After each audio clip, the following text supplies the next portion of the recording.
신명기 20장 1절에서 9절까지 말씀입니다. 신명기 20장 1절에서 9절까지 한 절씩 교독하겠습니다. 내가 나가서 적군과 싸우려 할 때에 말과 병거와 백성이 너보다 많음을 볼지라도 그들을 두려워하지 말라. 애굽 땅에서 너를 인도하여 내신 내 하나님 여호와께서 너와 함께 하시느니라.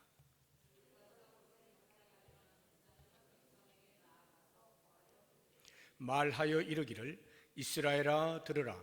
너희가 오늘 너희의 대적과 싸우려고 나왔으니 마음에 겁내지 말며 두려워하지 말며 떨지 말며 그들로 말미암아 놀라지 말라.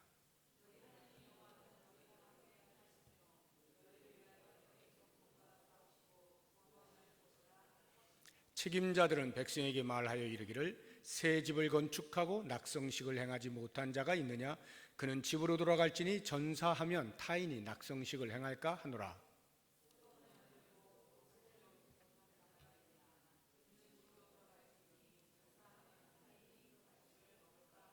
여자와 약혼하고 그와 결혼하지 못한 자가 있느냐? 그는 집으로 돌아갈지니 전사하면 타인이 그를 데려갈까 하노라 하고,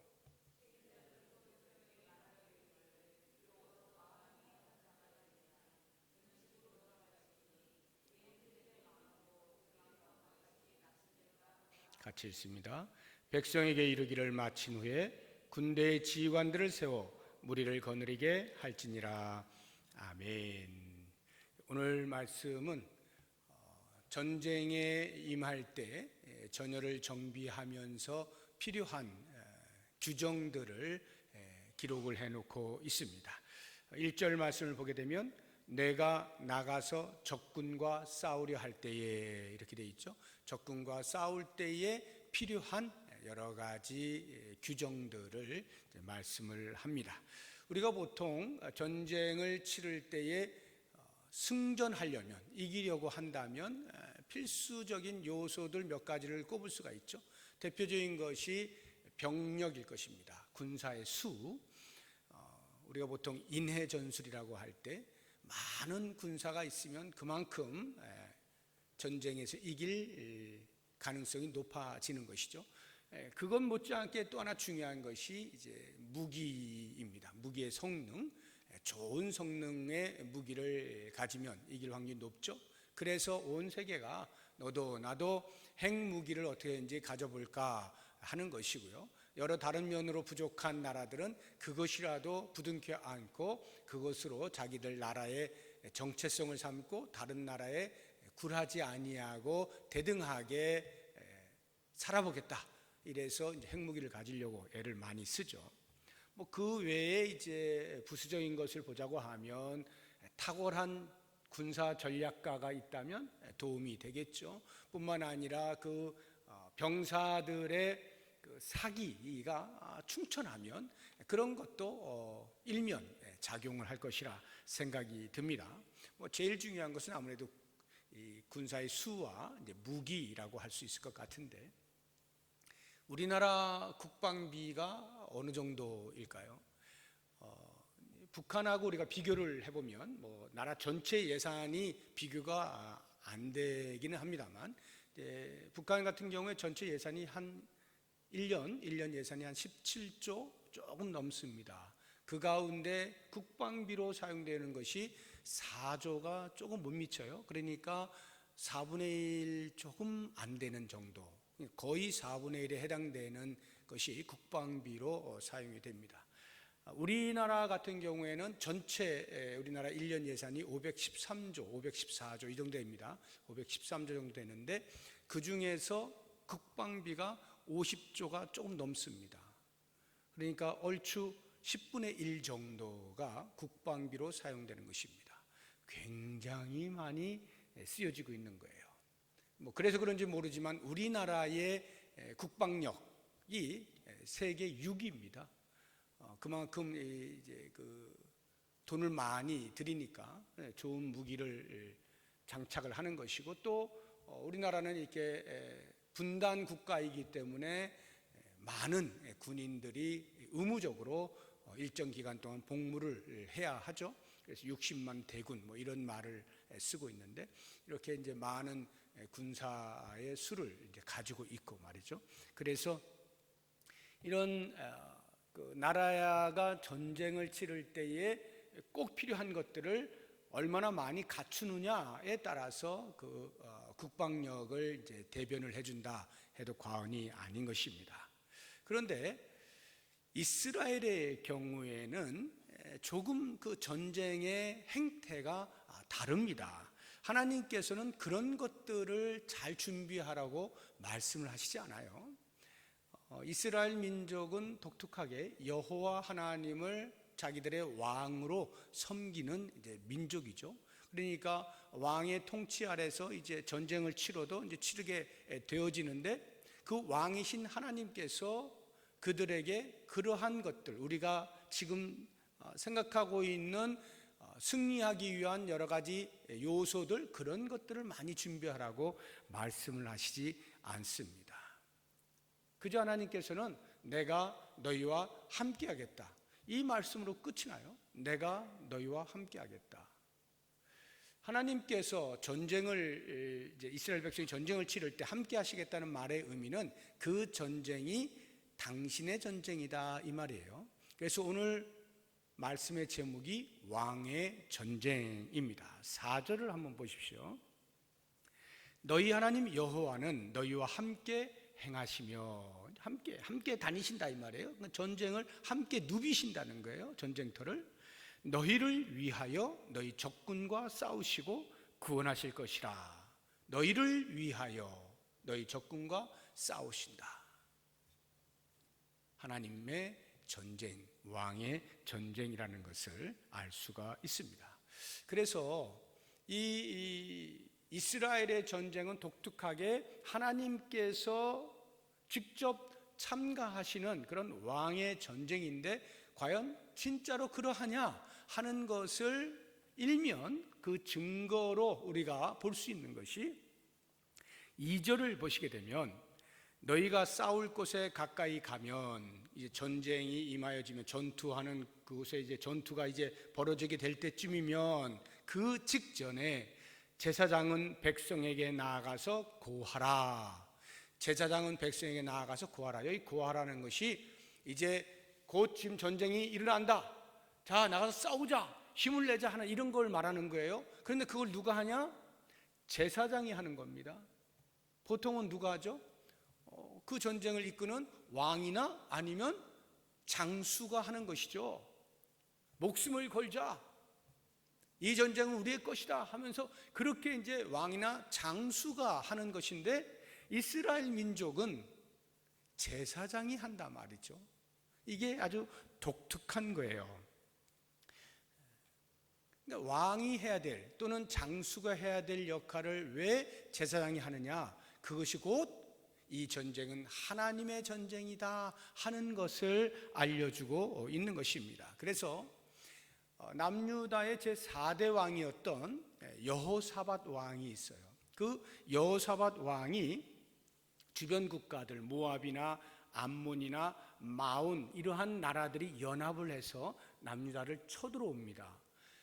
연합을 했으니 얼마나 막강하겠어요. 이 남유다의 군사력과는 비교도 되지 않는 거예요. 그런 엄청난 군사력으로 밀고 내려오니까 여호사밧 왕이 당황하였습니다. 와, 이거 큰일 났다, 이제 우리는 꼼짝없이 죽었다. 이렇게 해서 하나님 앞에 나아가서 기도하기 시작합니다. 기도하면서 하나님, 이게 어떻게 된 일입니까? 하고는 우리로서는 아무런 방어할 능력이 없으니 우리는 오직 주만 바라봅니다. 이렇게 기도하고 있는 거예요. 그때 놀라운 일이 벌어집니다. 레위 사람 야하시엘이라고 하는 사람에게 영이 임하여서 그의 입술을 통하여서 지금 이 본문에서 제사장이 전투에 들어가기 직전에 있는 그 군사들 앞에서 외치는 것과 같은 그러한 외침을 하게 되어지는데, 그 내용이 바로 왕의 전쟁인 것을 우리에게 분명하게 알려주고 있습니다. 역대하 20장 15절에서 17절까지 말씀을 제가 읽어보겠습니다. 야하시엘이 이르되 온 유다와 예루살렘 주민과 여호사밧 왕이여 들을지어다. 여호와께서 이같이 너희에게 말씀하시기를 너희는 이 큰 무리로 말미암아 두려워하거나 놀라지 말라. 이 전쟁은 너희에게 속한 것이 아니요 하나님께 속한 것이니라. 내일 너희는 그들에게로 내려가라. 그들이 시스고개로 올라올 때에 너희가 골짜기 어귀 여루엘 들 앞에서 그들을 만나려니와 이 전쟁에는 너희가 싸울 것이 없나니 대열을 이루고 서서 너희와 함께한 여호와가 구원하는 것을 보라. 유다와 예루살렘아 너희는 두려워하지 말며 놀라지 말고 내일 그들을 맞서 나가라. 여호와가 너희와 함께 하리라 하셨느니라 하매.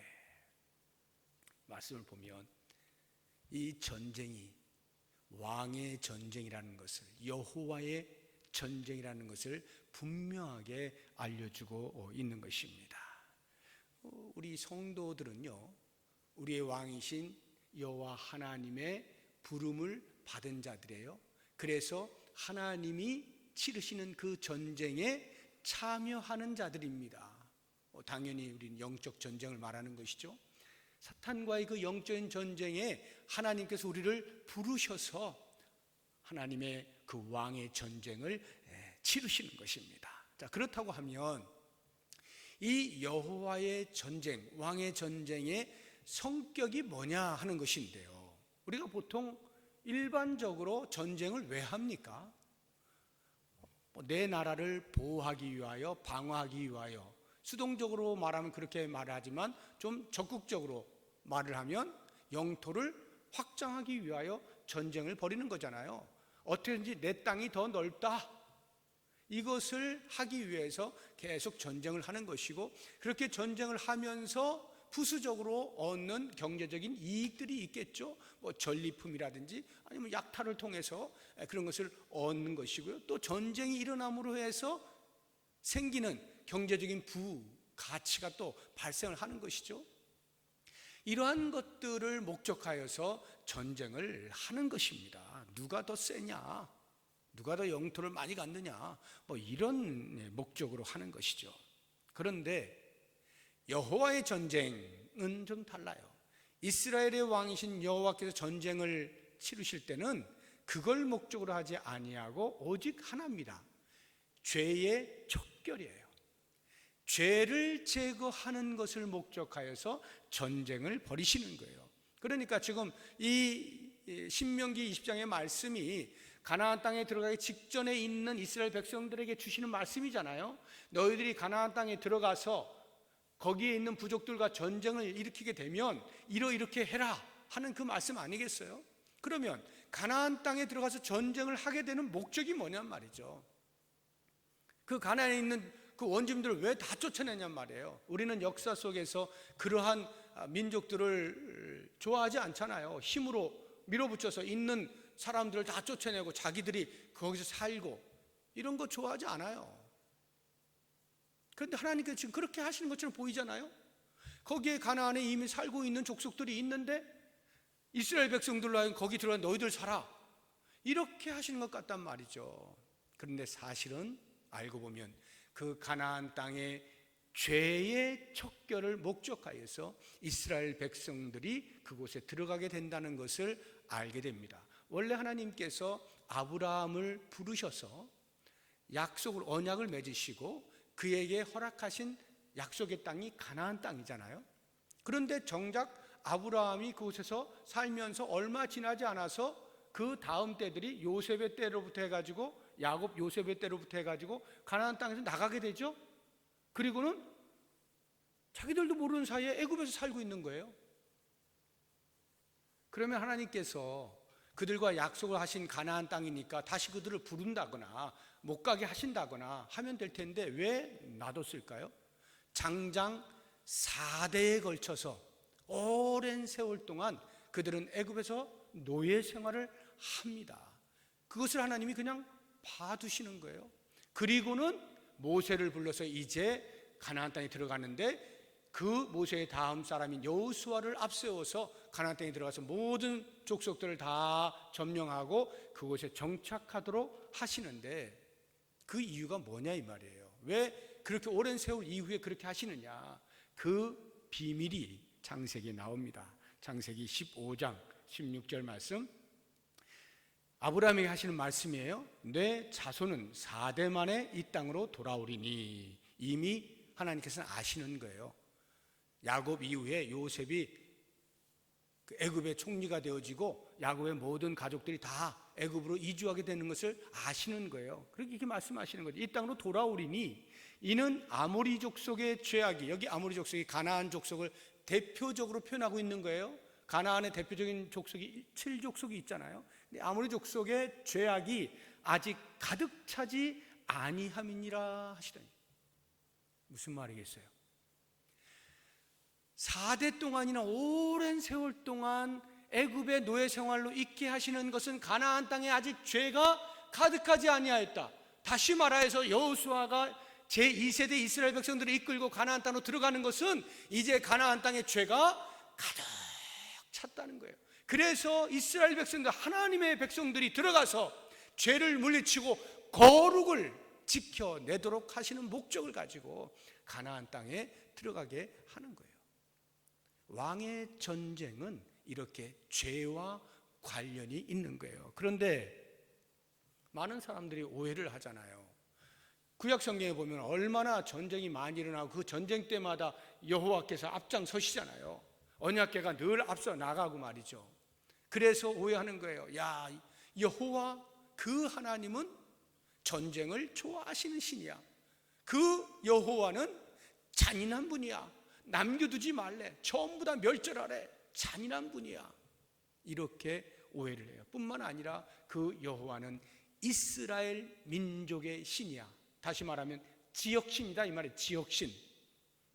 우리는 여호와 하나님께서 온 우주 만물을 창조하신 창조주이신 것을 믿지만 그것을 알지 못하는 사람들은 이스라엘의 신, 지역신에 불과한 거예요. 그러니까 그 지역신이 하는 일이 뭐겠어요? 자기를 섬기는 그 지역 사람들 잘 되게 해주는 거죠.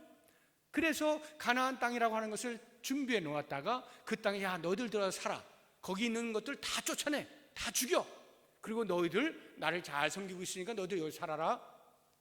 이렇게 하시는 것으로 오해를 한단 말이죠. 심지어는 하나님을 섬기는 백성들조차 그렇게 오해를 하는 거예요. 그래서 우리가 잘 아는 역사 속에서 배운 십자군 전쟁이라는 것을 보게 되면 11세기 말부터 13세기 말까지 장장 200여 년 동안 전쟁을 벌입니다.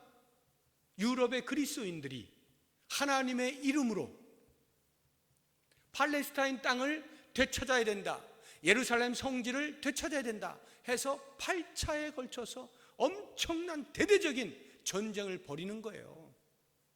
마치 하나님이 그렇게 영토 확장을 위하여 일하시는 하나님인 것처럼 착각을 하면서 그 빼앗긴 영토를 우리가 다시 찾아야만 돼 라고 하는 대의 명분을 걸고 많은 젊은이들을 십자군, 가슴과 어깨 이런 데다 십자가를 이렇게 그려넣었어요. 그 군인들이. 그래서 십자군이라고 하는데 그 십자군을 모집을 합니다.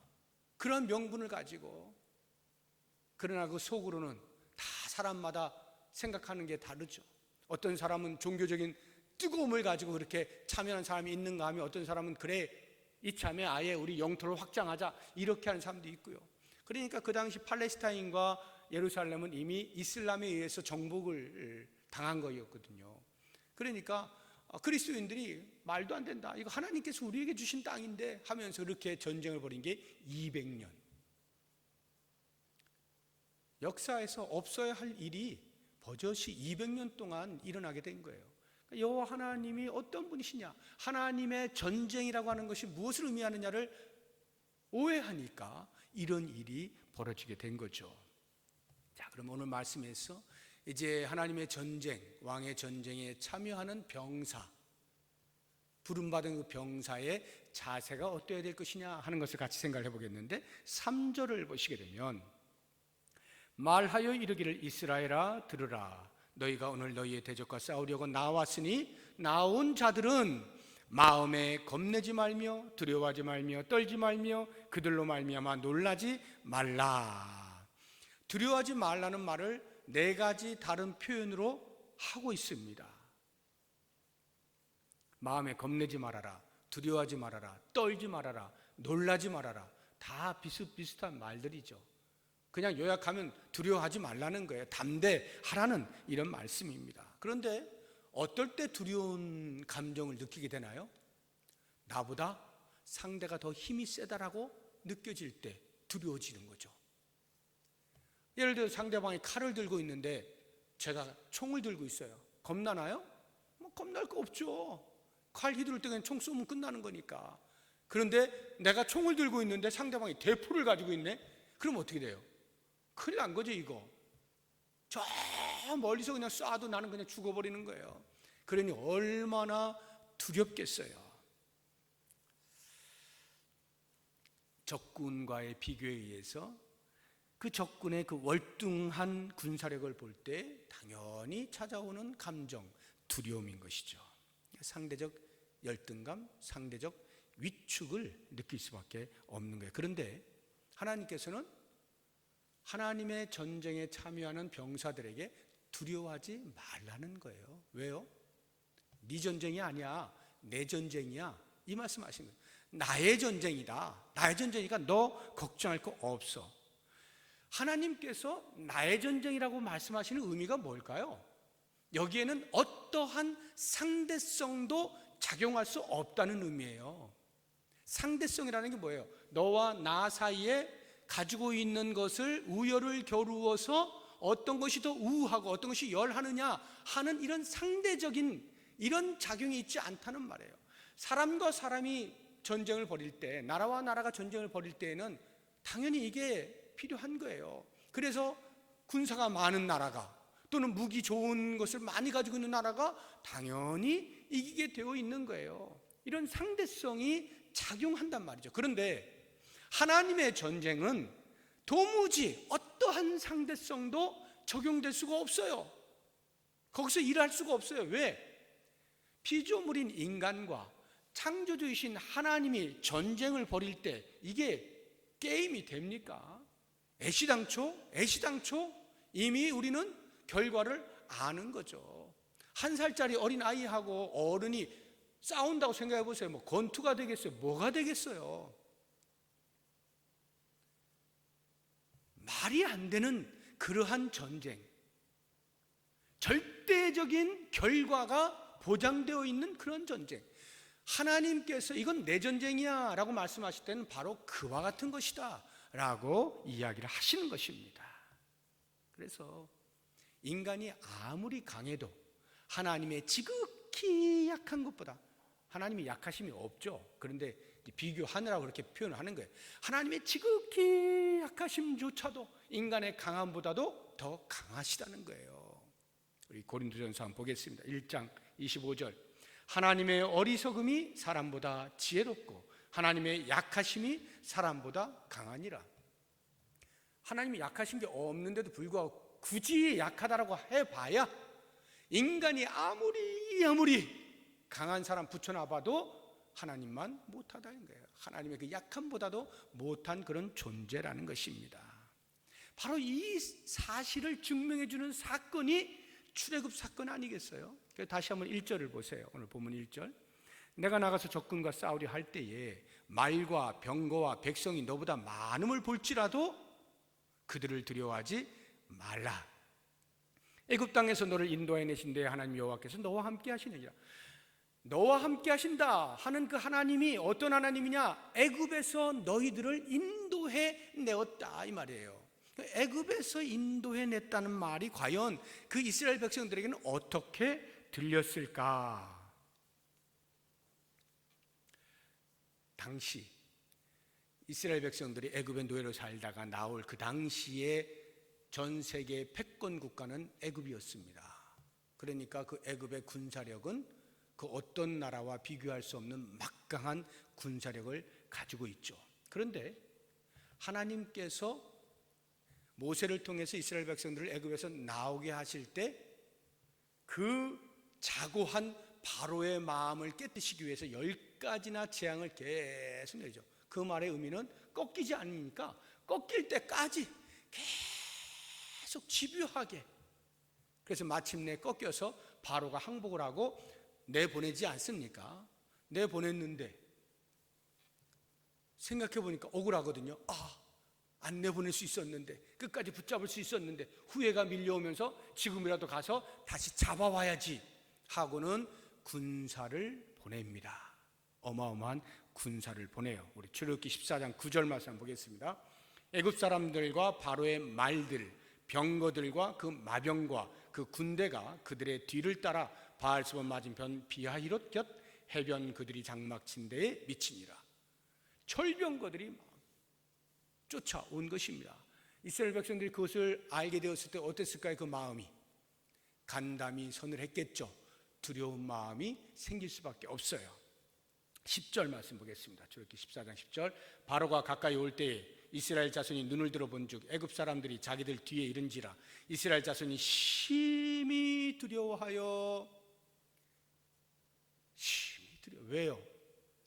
자기들은 사람만 많지 완전 오합지졸에 아무런 병장기가 없잖아요. 그냥 노예 생활을 하다가 끌려 나오듯이 그냥 이렇게 우르르 나온 거예요.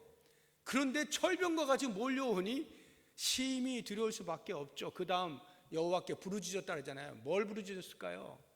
살려주세요. 그 이전에 원망부터 하는 거예요. 왜 우리를 데리고 나와서 그냥 애굽에 있었으면 괜찮았을 것을 막 원망을 쏟아내는 것입니다. 그때 하나님의 종 모세가 그들 앞에 하나님을 대변하여 외치는 음성을 한번 들어보죠. 출애굽기 14장 13절 14절입니다. 모세가 백성에게 이르되 너희는 두려워하지 말고 가만히 서서 여호와께서 오늘 너희를 위하여 행하시는 구원을 보라. 너희가 오늘 본 애굽 사람을 영원히 다시 보지 아니하리라. 여호와께서 너희를 위하여 싸우시리니 너희는 가만히 있을지니라. 왕의 전쟁이다. 걱정하지 말아라. 두려워하지 말아라. 어떻게 됐을까요? 그 결과가 출애굽기 14장 28절입니다. 물이 다시 흘러 병거들과 기병들을 덮되 그들의 뒤를 따라 바다에 들어간 바로의 군대를 다 덮으니 하나도 남지 아니하였더라. 여호와의 전쟁인 것입니다.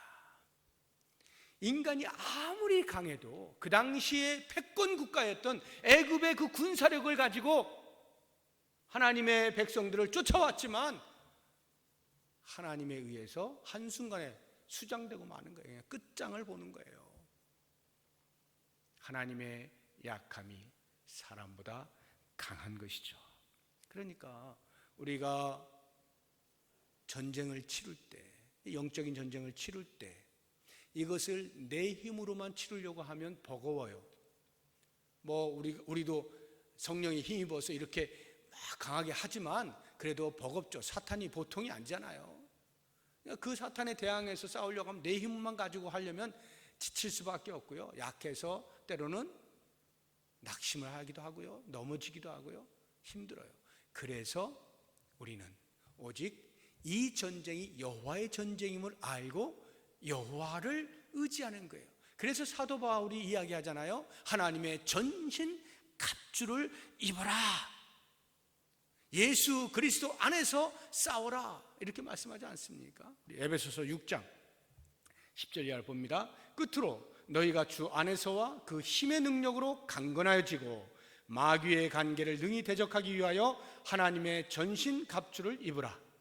우리의 씨름은 혈과 육을 상대하는 것이 아니요 통치자들과 권세들과 이 어둠의 세상 주관자들과 하늘에 있는 악의 영들을 상대함이라. 그 다음 13절 그러므로 하나님의 전신 갑주를 취하라. 이는 악한 날에 너희가 능히 대적하고 모든 일을 행하는 위에 서기 위함이라. 하나님의 전신 갑주를 입을 때 주 예수 그리스도 안에 있어 그리스도께서 나를 위하여 싸우신다 하는 왕의 전쟁으로 인식하고 나아가게 될 때 사탄이 우리 앞에서 더 이상 힘을 쓰지 못하게 되는 것입니다. 우리 마지막으로 함께 이 시간에 볼 것은 그렇게 하나님의 전쟁에 참여하는 병사들을 누구든지 오는 대로 다 받아들인 게 아니에요. 참 흥미로운 말씀이 나오는데요. 병사들을 선별을 합니다. 그래서 부적격자들을 따로 빼내요. 우리가 오늘날에도 이제 군대에 들어가는 우리 자녀들 보면은 이제 논산에 가서 이렇게 신체 검사를 받지 않습니까? 신체 검사 받다가 부적격자들 다시 집으로 돌아오는 예가 심심치 않게 나옵니다. 이 당시에도 전쟁을 치르기 전에 이스라엘 백성들이 이제 제사장이 선포한 이후에 설교를 탁 강하게 한 다음에 이제 실제적인 책임자가 선별 작업을 하는데, 자, 이런 사람들은 옆으로 빠지세요, 옆으로 빠지세요, 이렇게 빠지게 말하는 사람이 네 종류의 사람이 있습니다. 그것이 이제 5절 이하에 쭉 나오는데요, 소개하게 되어지면은 집을 새로 지었는데 낙성식을 못한 경우, 뭐 우리로 이야기하면, 오늘날로 이야기하면 이사한 다음에 감사 예배를 못 드렸어요. 그런 경우, 낙성식을 못한 경우 집에 돌아가라는 거예요. 그런 사람은. 왜? 만약에 전쟁에서 죽어버리면 그 집 다른 사람이 낙성식을 하고 거기서 살까 봐 그 사람을 배려하느라고 돌아가라는 거예요. 포도원을 만든 사람이 있습니다. 포도원을 만들고 나면은 몇 년 후에 이제 열매를 얻게 되어지는데, 아직 열매를 얻지 못한 사람, 아직 열매의 맛을 보지 못한 사람은 돌아가시오, 부적격자로 배제를 시켰습니다. 또 한 사람은 약혼을 했는데 결혼을 하지 못한 사람, 그러니까 곧 결혼해야 되는데 전쟁이 벌어져 가지고 결혼을 못해 약혼만 한 상태로 있는 사람은 전쟁터에 나오지 말라는 거예요. 부적격자로 배제가 되어지는 거예요. 그리고 마지막 네 번째 부류의 사람은 마음이 허약해져서 두려운 마음을 가지고 있는 사람, 나오지 말아라. 이렇게 네 부류의 사람이 이제 부적격자로 소개가 되고 있습니다. 자, 그러면 왜 이 사람들을 부적격자로 처리했을까? 두 가지 시각이 있어요. 흥미로운 시각인데, 하나는 긍정적인 시각이 있습니다. 긍정적인 시각. 이건 뭐냐면 하나님이 그 사람들을 배려하셔서, 다시 말하면 비록 나라적인 전시 상황이라 할지라도 한 개인, 그 나라를 구성하고 있는 개인의 행복권마저 강제로 빼앗을 수는 없다. 그 행복권을 인정해 준다, 누릴 수 있도록 배려해 준다 하는 이러한 차원. 보통 우리가 일반 국가에서는 상상할 수 없는 일이죠. 일반 권력은 그렇게 안 하잖아요. 나라와 나라 간에 전쟁이 벌어지면 모든 것을 뒤로 하고 전쟁에 참여할 수 있는 사람은 다 참여해야 되는 거죠. 왜? 나라를 지켜야 되니까. 이게 우리가 흔히 이야기하는 대를 위하여 소를 희생한다는 거 아니겠어요? 그리고 우리는 어렸을 때부터 그렇게 배워왔기 때문에 그게 당연히 맞다라고 생각을 합니다. 그런데 하나님은 조금 다르네요. 하나님께서는 그렇게 생각지 않으시는 거예요. 나라가 위기에 처해 있지만 개인의 행복도 중요하다. 개인이 누려야 할 그 권리를 누리지 못하면서까지 전쟁터에 데리고 가는 것은 옳지 못하다라고 말씀을 하시는 거예요. 이 이야기는 뭐냐 하면,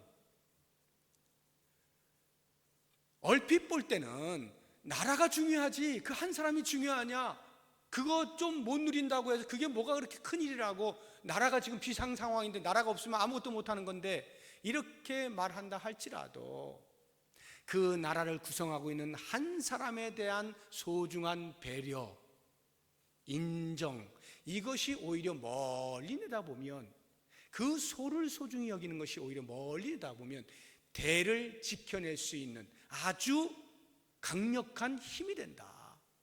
다시 말하면 그 대를 지키는 명분이 확실해진다는 거예요.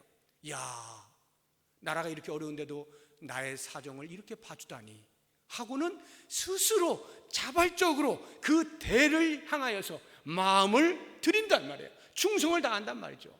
강제로 끌려가서 전쟁을 치르는 것하고 내가 마음을 다하여서 이 대를 위하여, 그래 내가 이럴 수 없지 하고 참여하는 것하고는 차이가 많겠죠. 하나님께서는 당장 눈앞에 보이는 효과를 위하여서 더 멀리 더 큰 효과를 놓치지 않으시겠다, 이런 말이에요. 그러니까 전체를 구성하는 한 사람의 소중함에 대하여 우리에게 경각심을 불러일으키는 그러한 내용이다 하는 긍정적인 시각이 있는가 하면, 부정적인 시각이 있습니다. 부정적. 저는 이제 이 부정적인 시각에 좀 더 제 마음이 더 가는데, 이건 뭐냐면 본문의 말씀을 보면 그 구조가 있는데, 이 구조를 통해서 우리가 이해를 하게 되어지면 부정적인 시각이 더 좀 유력하다 하는 생각이 들어요. 지금 네 부류를 제가 말씀드렸잖아요. 부적격자 네 부류를 이야기하는데, 자, 이스라엘아 들어라, 이런 사람 나와라, 저런 사람 나와라 하고 1, 2, 3 이렇게 세 종류의 부류를 말해요. 그 다음에 8절을 보시게 되면 네 번째 부류를 말할 때 다시 이렇게 이야기합니다. 8절 보시면 책임자들은 또 백성에게 말하여 이르기를, 또 백성에게 말하여 이르기를. 그냥 동등한 입장에서의 네 종류의 사람을 소개하는 것이라고 하면 그냥 처음부터 자, 백성들아 들어라, 이런 사람 나와, 저런 사람 나와 하고 네 종류의 사람 쭉 이야기하면 되는데, 세 종류까지 이야기하고 네 번째에 다시 책임자들은 또 백성에게 말하여 이르기를 이라고 표현하고 있는 것으로 보아서, 이 네 번째에 해당되는 부류의 사람들은 1, 2, 3, 4 이런 종류가 아닌 앞에 이야기한 세 종류의 사람을 요약한 그런 의미로 보는 시각인 것입니다. 자, 그렇게 보면 생각해 보세요. 앞에 자, 이런 사람 빠지세요, 저런 사람 빠지세요, 이렇게 세 종류 제가 소개해 드렸잖아요. 왜 그렇게 빠지라고 했느냐? 8절 보니까 책임자들은 또 백성에게 말하여 이르기를 두려워서 마음이 허약한 자가 있느냐.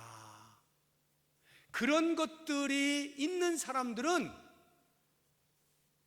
내 고향에, 내 집에 지금 내가 당장 이 전쟁만 아니면 누릴 수 있는 것이 지금 바로 눈앞에 있는데 라고 미련이 남아있단 말이에요. 미련이 나오면 하고 자꾸 이렇게 그쪽으로 간단 말이죠.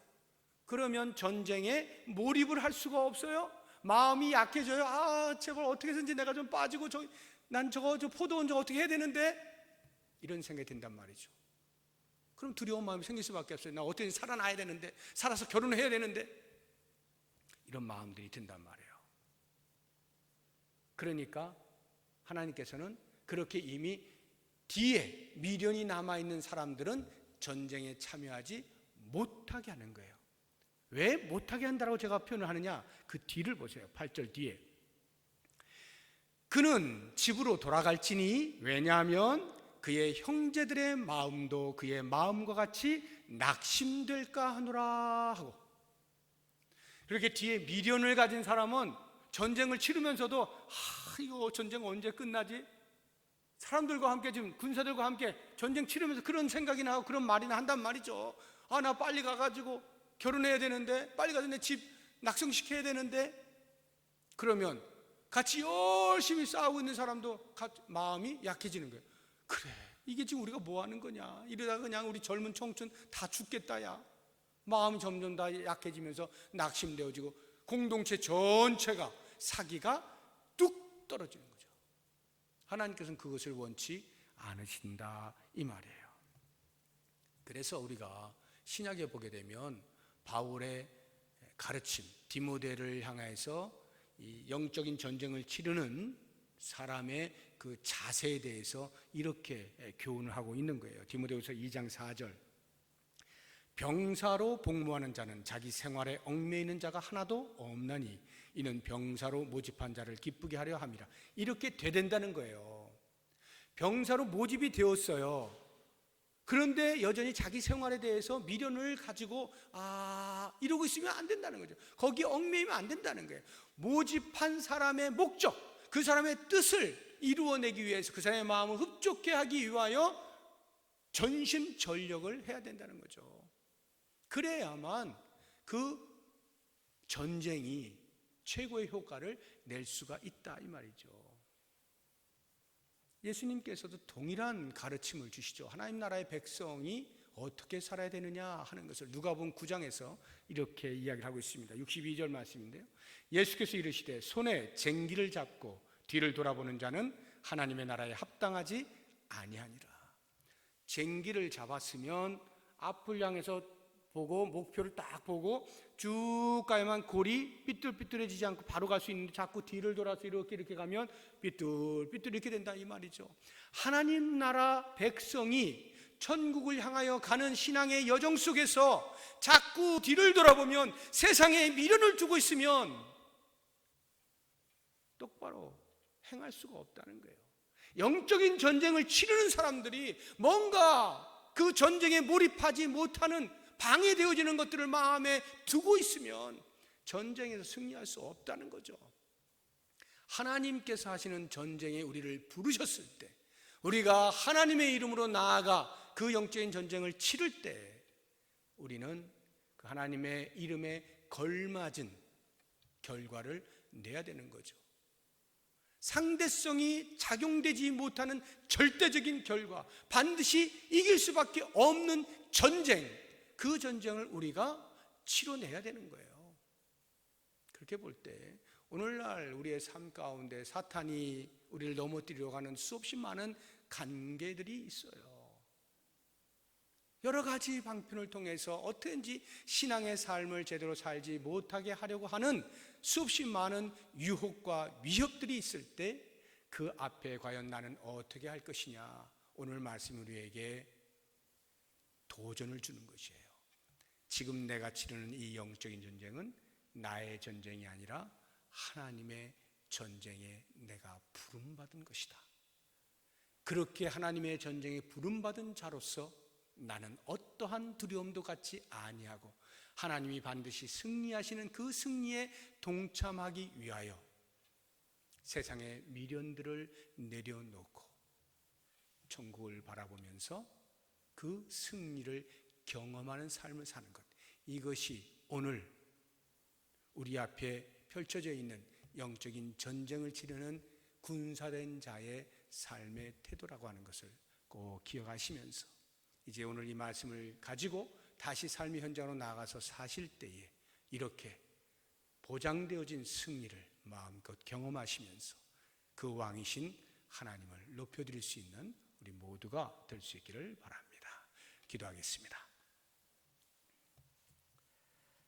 하나님 아버지, 우리가 주의 부르심을 받고 천성을 향하여 나아가는 중에 우리를 넘어뜨리려고 하는 사탄과 끊임없는 영적인 전쟁을 치를 때 이것이 나의 문제가 아닌 우리 하나님, 왕이신 하나님의 전쟁인 것을 알고 승리할 수밖에 없는 그 사실 앞에 우리 삶의 모든 미련을 버리고 오직 하나님의 이름에 걸맞은 승리의 삶을 날마다 순간순간마다 경험하며 살게 하여 주옵소서.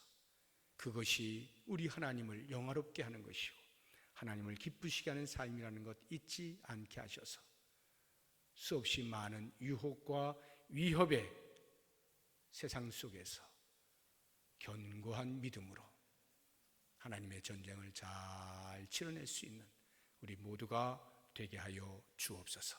예수님의 이름으로 기도드립니다. 아멘. 시간에는 우리 주님께서 가르치신 기도로 예배를 마치겠습니다. 하늘에 계신 우리 아버지여, 이름이 거룩히 여김을 받으시오며 나라가 임하시오며 뜻이 하늘에서 이루어진 것 같이 땅에서도 이루어지이다. 오늘 우리에게 일용할 양식을 주시옵고 우리가 우리에게 죄 지은 자를 사하여 준 것 같이 우리 죄를 사하여 주시옵고 우리를 시험에 들게 하지 마시옵고 다만 악에서 구하시옵소서. 나라와 권세와 영광이 아버지께 영원히 있사옵나이다. 아멘.